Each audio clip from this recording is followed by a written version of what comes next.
जय हिंद दोस्तों, वंदे मातरम। तो ये संसद का जो सत्र है वो शुरू हो चुका है और संसद के सत्र के शुरू होने के साथ ही काफ़ी ज़्यादा बातचीत हो रही है अडानी के मामले में। हालांकि बाजार खुलते ही अडानी शेयर के जो भाव हैं वो ऊपर की तरफ जाना शुरू हो चुके हैं, लेकिन इसके बावजूद भी विपक्ष को एक बहुत बड़ा मुद्दा तो मिल ही गया। हिडनबर्ग रिसर्च की रिपोर्ट के बाद में अडानी के शेयर जिस प्रकार से नीचे गए, उसने एक बहुत बड़ा मुद्दा दे दिया इस समय विपक्ष को मोदी सरकार के ऊपर उंगली उठाने का। हालांकि हिडनबर्ग रिसर्च जो कि शॉर्ट सेलिंग के ऊपर काम करती है, उनका तो काम ये है कि वो सामने वाले का बिजनेस डुबोएं जिससे कि उनको ज़्यादा से ज़्यादा फायदा हो सके। हालांकि अडानी ने भी अभी हार नहीं मानी और वो व्यापक तौर पर हर एक आरोप के ऊपर काम करने में लगे ही हुए हैं। अब इनमें से हो सकता है, मैं ये नहीं बोल रहा कि अडानी जी भी बिल्कुल दूध के धुले हैं, कुछ ना कुछ पाप हो सकता है उनके भी किए हुए होंगे, लेकिन फिलहाल जिस प्रकार से कांग्रेस सवाल उठाने का काम कर रही है, उन सवालों को देखते हुए विजय माल्या को क्यों याद किया जा रहा है और भाजपा क्यों विजय माल्या को लेकर बात करने पर अड़ चुकी है, वो भी जरा जान लेते हैं। हिडनबर्ग की रिपोर्ट पर संसद में सबसे कम मौजूद रहने का बड़ा रिकॉर्ड कायम करने के बाद आज संसद में राहुल गांधी की किलकारियां सुनने को मिली। बावजूद कि गौतम अडानी के बहाने सूट बूट वाली नरेंद्र मोदी सरकार पर उन्होंने जितने हमले किए उसमें कुछ भी नया नहीं था। प्रतिभाशाली राजनीतिक युवा को लेकर यह देश का दुर्भाग्य है। वैसे मोदी के पीएम बनने के बाद शायद ही कोई ऐसा दिन बीता हो जब उन्होंने अडानी अंबानी के बहाने मोदी पर तीखे हमले न किए हों। लगभग वो सब बातें बार बार दोहरा चुके हैं जो उन्होंने आज बोली। वे तभी चुप दिखे जब छुट्टी पर थे।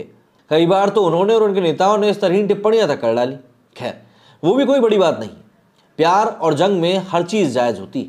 अरविंद केजरीवाल जैसे ईमानदार नेता मंच पर गाली देकर अदालतों में किसी कारोबारी से सशर्त माफी मांग सकते हैं।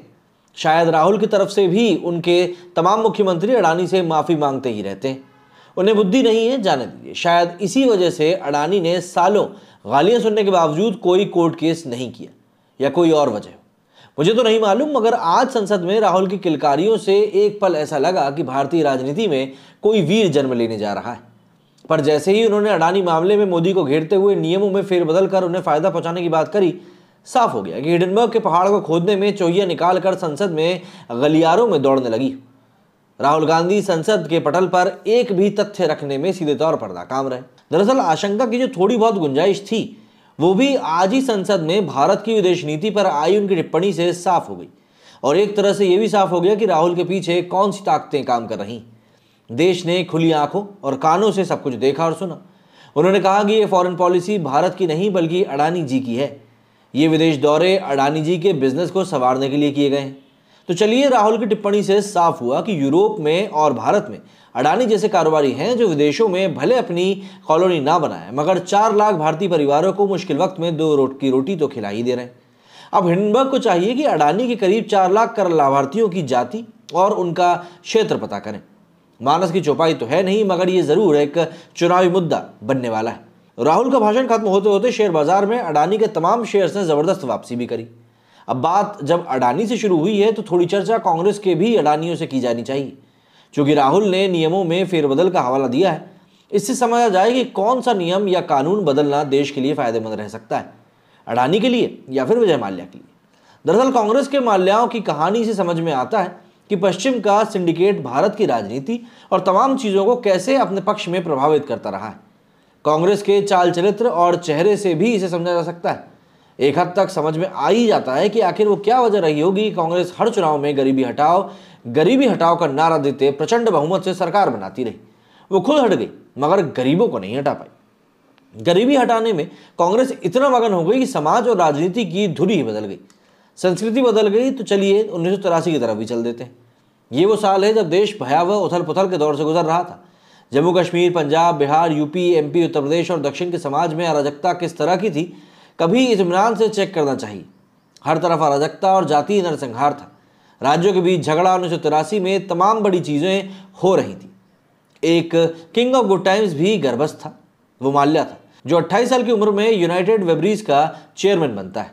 आगे चलकर इसी माल्या की पहचान भारत और उससे बाहर एक शराब के कारोबारी के रूप में होती।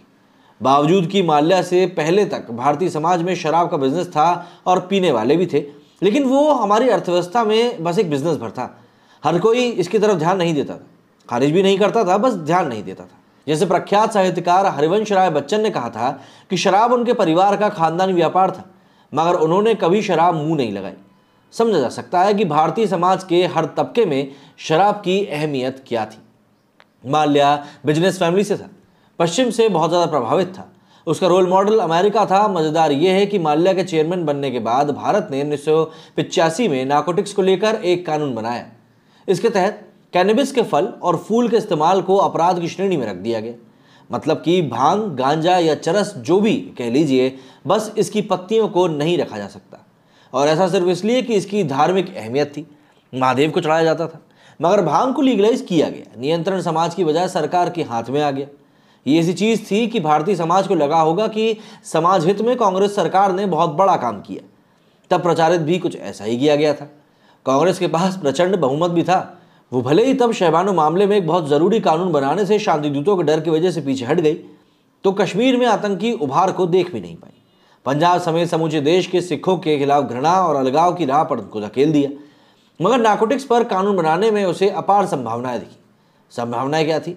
अंगूठे जितनी मोटी जनेऊ पहनने वाले महापंडित विजय माल्या के शीर्ष पर पहुंचने, कांग्रेस के साथ उनकी दोस्ती और बर्बादी से समझ सकते हैं। एक्ट के पीछे विदेशी ताकतों का हाथ किस तरह से था, उसे भी समझा जा सकता है। असल में पश्चिम भारत समेत तीसरी दुनिया के देशों में शराब के कारोबार में संभावना देख रहा था।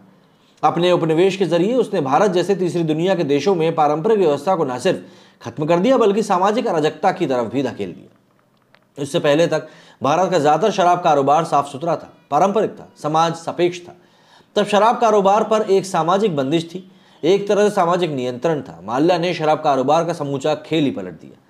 शहर माल्या की बियर और विस्की में इस कदर झूमकर एलीट फील करने लगे कि समाज में संपन्नता के मानक बदलने लगे। रोजी रोजगार हो या नहीं, उम्र हो या नहीं, जेब में पैसे हो या नहीं, पढ़ाई लिखाई करी हो या नहीं, मगर किंगफिशर की इंग्लिश लेडीज ने क्रांति ला दी। बुक्कड़ों को एलीट होने का फील मिल गया। महानगरों, शहरों, कस्बों की क्या बात की जाए, माल्या क्रांति वहां भी पहुंच गई जहां पक्की सड़क, पानी का हैंडपंप, स्कूल और बिजली का बल्ब तक नहीं पहुंच पाया था। गांव की शादियां शराबनोशी का प्रशिक्षण केंद्र बन गई। आंखों देखी बता रहा हूं, करीब 12 से 13 साल के बच्चे चंदे से माल्या की बियर या विस्की खरीद कर एलीट सुख पाने लगे। बेशक ये माल्या भर की क्रांति नहीं थी, कांग्रेस ने भी निम्न वर्गीय समाज को एलीट फील कराने का ऐतिहासिक मौका दिया। बॉलीवुड का भी योगदान है इसमें। आज की तारीख में वो किस लेवल का है, ये आप अपने आसपास नजरों को घुमाकर देख ही सकते हैं। अब देखिए, सीधी सी बात यह है कि उस सरकार में एक से बढ़कर एक अर्थशास्त्री थे। मनमोहन, चिदम्बरम, मोंटेक सिंह, अहलुवालिया, सैम पेत्रोदा, न जाने कितने लोग थे। हुआ क्या?